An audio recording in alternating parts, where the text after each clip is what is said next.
প্রাচীন সভ্যতার মানুষের বিশ্বাস ছিল পৃথিবীর সবচাইতে সুন্দর রমণীরা নাকি মানুষ না, আসলে তারা নাকি অর্ধেক মানুষ অর্ধেক মাছ। ইংরেজিতে একে বলা হয় মারমেড, যার বাংলা নাম মৎস্যকন্যা। আবার অনেকেই বলে জলপরী। এই মৎস্যকন্যাদের নিয়ে রহস্যের শেষ নেই। প্রায় সব দেশের গল্প, উপকথা আর রূপকথায় বারবার ঘুরে ফিরে এসেছে এই মৎস্যকন্যাদের কথা। প্রচলিত মত অনুযায়ী মৎস্যকন্যার দেহের উপরের অংশ হয় মানুষের মতো আর নিচের অংশে থাকে মাছের মতো। মাথায় রয়েছে কোমর পর্যন্ত ছাপিয়ে যাওয়া বিশাল আকৃতির সোনালি চুল, আর তারা দেখতেও হয় অপরূপ সুন্দরী। তবে বাস্তবে সত্যি এদের অস্তিত্ব আছে কিনা সে ব্যাপারে অনেক মতভেদ আছে মানুষদের মধ্যে। বন্ধুরা, আমি ছোট্টু। আজকে আমি জলপরীদের সম্পর্কে প্রচলিত ধারণা এবং এর পিছনে লুকিয়ে থাকা এমন কিছু রহস্যময় ঘটনা বলবো যা আপনাকে চমকে দেবেই। তো পুরোটা জানতে হলে অবশ্যই পুরো ভিডিওটি দেখবেন, এবং যে বন্ধুরা নতুন প্লিজ লাইক করে সাবস্ক্রাইব করে দেবেন এরকম ধরনের সমস্ত আপডেট পেতে। মৎস্যকন্যাদের গল্প প্রথম শোনা গেছে প্রাচীন অ্যাসিরীয় সভ্যতায়।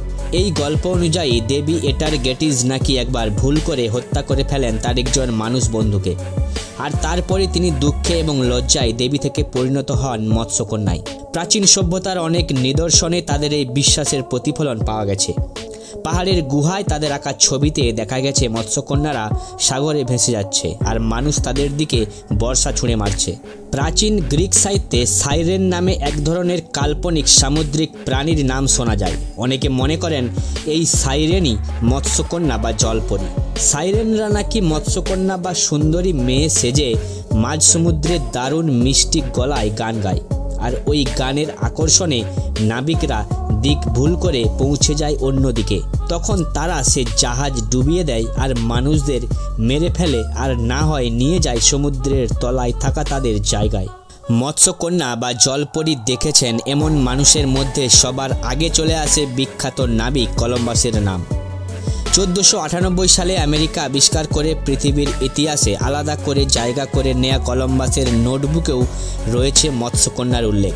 ক্রিস্টোফার কলম্বাসের নোটবুক অনুসারে তিনি যখন ক্যারিবিয়ান দ্বীপের পাশ দিয়ে যাচ্ছিলেন তখন নাকি এক অর্ধ মানবী অর্ধ মাছকে সমুদ্রবেলায় বসে থাকতে দেখেছিলেন। এটাকে অনেকে উড়িয়ে দিলেও বিশ্বাসীরা একেই মেনেছেন মৎস্যকন্যাদের অস্তিত্বের সপক্ষে সবচেয়ে বড় প্রমাণ। আবার 1847 সালের কথা। 80 বছর বয়সী এক জেলে দাবি করেন যে তিনি নাকি উপকূল থেকে 20 গজ দূরে এক মৎস্যকন্যা দেখেছিলেন। তার বর্ণনা অনুসারে মৎস্যকন্যা তখন গলদা চিংড়ির দাঁত দিয়ে নিজের চুল আঁচড়াচ্ছিলেন। তবে খুব বেশিক্ষণ তাকিয়ে থাকা যায়নি মৎস্যকন্যার দিকে। যখনই ওই মৎস্যকন্যা বুঝতে পারল কেউ তাকে দেখছে, অমনি সে জলের তলায় তলিয়ে যায়। সম্প্রতিকালে মৎস্যকন্যা দেখা যাওয়ার আরেকটি ঘটনা ঘটেছে ইসরায়েলের কিরাটিয়াম অঞ্চলে। দুইজন বন্ধু পাহাড়ের উপর থেকে সমুদ্র তীরে পাথরের উপরে মাছের মতো একটা প্রাণী বসে থাকতে দেখে। তারা ওই প্রাণীর ভিডিও করতে শুরু করে। প্রাণীটির মানুষের অস্তিত্ব বুঝতে পেরে সমুদ্রে লাফিয়ে পড়ে এবং পালিয়ে যায়। ওই ভিডিওটি তারা ফেসবুকে আপলোড করে এবং রাতারাতি খুবই ভাইরাল হয়ে যায়, যদিও এর সত্যতা নিয়ে অনেকের প্রশ্ন রয়ে গেছে। উপকূলীয় রাজ্যে সুনামি আঘাত হানার পর একটি মৎস্যকন্যার মৃতদেহ চেন্নাইয়ের মেরিনা সৈকতে দেখতে পাওয়া যায় 2005 সালে, এবং এর খবর প্রকাশের পরই জলপরী নিয়ে আরেকটি বিতর্কিত অস্তিত্ব প্রকাশ পায়। মৃত জলপরীর এই সব কড়া নিরাপত্তার মধ্যে এগমোর জাদুঘরে সংরক্ষিত বলে জানা গেছে।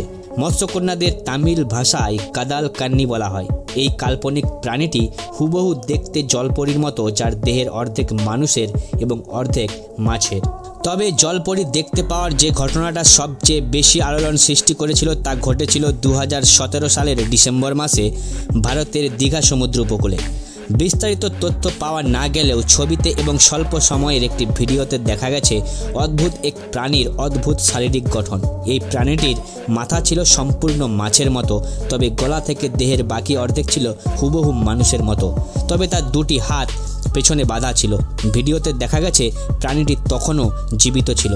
তবে এটি ঠিক কোন ধরনের প্রাণী বা এটির নাম কি তা কেউ এখন পর্যন্ত জানতে পারেনি। শেষ খবর পাওয়া পর্যন্ত প্রাণীটি বন্দর কর্তৃপক্ষের হেফাজতে ছিল। ইতিহাসে এমন ঘটনার উল্লেখ প্রচুর পাওয়া যায়।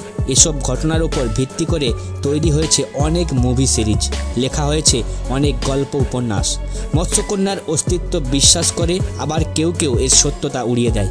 কিন্তু পড়ে থাকে শুধু রহস্য, যার সমাধান আজও সম্ভব হয়নি। আপনি কি মৎস্যকন্যায় বিশ্বাসী? জানাতে পারেন কমেন্টের মাধ্যমে। বন্ধুরা, ভিডিওটি ভালো লেগে থাকলে শেয়ার করতে ভুলবেন না। আর সবাই ভালো থাকবেন। দেখা হচ্ছে পরের ভিডিওতে। ধন্যবাদ।